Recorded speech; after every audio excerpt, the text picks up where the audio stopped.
La sortie du président général Abdourahmane Tchani sur certains pays de l'AES, qui sont les bases arrières des terroristes, a fait couler beaucoup d'encre. Et ça continue, la saignée continue, parce que d'aucuns sont aux abois. Mes frères et sœurs, est-ce qu'il n'y a pas de deux poids deux mesures?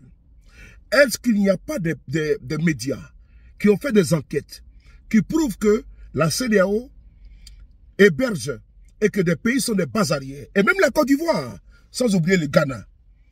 Nous avons écouté ici, on a vu le communiqué du chef d'état-major de Côte d'Ivoire. On va écouter encore ce communiqué et nous allons vous montrer une série de preuves. Pourquoi ces preuves-là n'ont pas fait réagir les pays de l'AES et certains analystes 2.0. On écoute ensemble. Et mesdames, messieurs, dans le fil de l'actualité nationale, ce communiqué de l'état-major général des armées en réaction à des propos tenus par le chef de la junte au pouvoir au Niger à l'encontre des forces armées de Côte d'Ivoire. Selon le général Abdourahmane Tchani, les forces armées de Côte d'Ivoire contribueraient à la formation d'individus susceptibles de porter atteinte au pouvoir de Niamey. Des accusations battues en brèche par l'état-major général des armées de Côte d'Ivoire. Souleymane Donisson. Dans une vidéo diffusée par la télévision d'État nigérienne et en circulation sur Internet, le général Abdourahmane Tchani, chef de la junte au pouvoir au Niger, a cru devoir, dans une interview, se répandre en une série de récriminations contre notamment les forces armées des Côte d'Ivoire, qu'il accuse ouvertement de contribuer à une formation militaire de prétendus irrédentistes nigériens réfugiés en Côte d'Ivoire. L'objectif de cette formation, selon le général Abdourahmane Tchani, serait de déstabiliser le pouvoir issu du putsch du 26 juillet 2023. La gravité des accusations portées, le média choisi et la personnalité de l'orateur commandent une mise au point afin de dissiper les doutes que pourrait susciter cette succession de contre-vérités.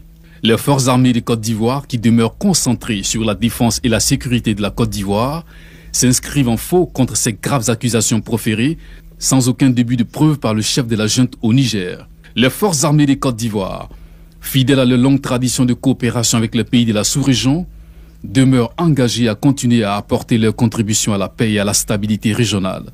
Elles demandent en conséquence que les autorités militaires nigériennes se focalisent sur leurs objectifs sécuritaires qui, malheureusement, sont, pour l'heure, loin d'être atteints.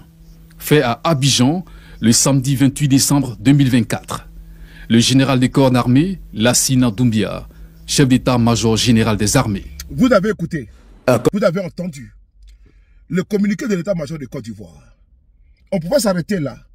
Mais pourquoi le même général n'est pas sorti quand sur une chaîne de télévision européenne de grande écoute, des propos ont été tenus, on écoute ensemble ces mêmes propos-là. Écoutez bien.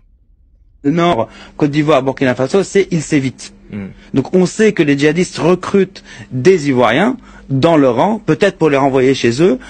On ne sait pas encore comment ça va s'articuler. On sait qu'ils vont parfois faire leurs courses en Côte d'Ivoire, de l'autre côté de la frontière. Mais les forces armées et les djihadistes s'évitent dans cette zone-là pour le moment. Vous avez entendu, les djihadistes vont faire des courses même en Côte d'Ivoire. Et même l'armée de Côte d'Ivoire évite les djihadistes. Vous avez bien entendu. Pourquoi le chef d'état-major de Côte d'Ivoire, à travers cette accusation grave, c'est-à-dire que l'armée de Côte d'Ivoire voit des djihadistes et refuse de les combattre. Et mieux, les djihadistes vont faire les courses en Côte d'Ivoire. Ils sont vus, ils sont connus, mais personne ne les dérange. On va réécouter encore cette vidéo. Écoutez. Le Nord, Côte d'Ivoire, Burkina Faso, il s'évite. Donc on sait que les djihadistes recrutent des Ivoiriens dans leur rang, peut-être pour les renvoyer chez eux. On ne sait pas encore comment ça va s'articuler. On sait qu'ils vont parfois faire leurs courses en Côte d'Ivoire, de l'autre côté de la frontière. Mais les forces armées et les djihadistes s'évitent dans cette zone-là pour le moment. On sait que les djihadistes recrutent en Côte d'Ivoire.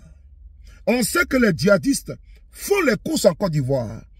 On sait que les forces armées évitent les djihadistes. Aucun communiqué de l'état-major de Côte d'Ivoire. Aucun communiqué de la part des pseudo-analystes de Côte d'Ivoire. Oui, face à ces accusations, ils n'ont pas branché. Oui, les esclaves des salons n'ont pas branché. Mais comme c'est le général Tchani, paf, on sort. Mais il devait sortir ici pour répondre à ces journalistes qui accusent ouvertement la Côte d'Ivoire. Et mieux, ce n'est pas terminé. On va ici voir également une enquête du journal qu'on appelle Reuters. On va lire ensemble. Au Ghana, les djihadistes du Sahel trouvent refuge et s'approvisionnent selon les sources. C'était le 24 octobre 2024. Les militants islamistes qui combattent au Burkina Faso utilisent discrètement le nord du Ghana comme base arrière, logistique et médicale pour soutenir les insurrections. Ont déclaré 7 sources à Reuters, ce qui pourrait les aider à étendre leur empreinte en Afrique de l'Ouest. Les sources qui comprennent des responsables de la sécurité ghanéenne et des diplomates régionaux ont déclaré que les autorités ghanéennes semblaient fermer les yeux sur le fait que les insurgés traversaient le Burkina Faso voisin pour s'approvisionner en nourriture, en carburant et même en explosifs, ainsi que pour faire soigner les combattants blessés à l'hôpital. Frères et sœurs, ça c'est le journal Reuters qui a également porté des accusations graves. On n'a pas vu la CEDEAO, comme il a fait, prendre un communiqué pour dénoncer la déclaration du général Abdourahmane Tiani. Non, non, non, non. On n'a pas vu ce conglomérat prendre un communiqué pour dire que Reuters a menti. C'est la contre-vérité. Non, non, non, non, non, non. Mais c'est une enquête d'un journal. Je vous ai montré 2 sources. Reuters et un autre journaliste. Mais c'était silence radio. Mais quand on vous dit que des terroristes blessés trouvent base arrière ou dans les pays de la CEDEAO, mais les accusations du général Abdourahmane Tiani peuvent trouver leur fondement sur ces propos-là et sur ces enquêtes-là, qui sont de notoriété publique. Puisque les enquêtes n'ont pas été démenties, les déclarations également n'ont pas été démenties par par des journalistes ou des analystes, comme nous le voyons dans le cas du général Abdourahmane Tiani, du 2 poids, 2 mesures. Des terroristes qui font la pluie et le beau temps et qui vont en Côte d'Ivoire comme ils le veulent, qui ont fait les achats.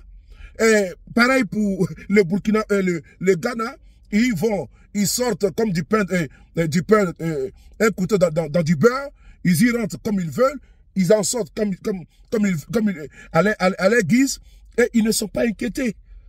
Dans le cas de Reuters, l'enquête a été approfondie. Et quand ils finissent de se faire soigner, de payer les explosifs et autres, ils repartent pour aller attaquer au Burkina Faso. Parce que les terroristes n'ont pas de pharmacie, n'ont pas d'hôpitaux au Burkina, au Niger ou bien au Mali. Où ils se soignent? Où les terroristes se soignent? Si ce n'est pas dans les pays limitrophes, lesquels des pays? La réponse est tout trouvée.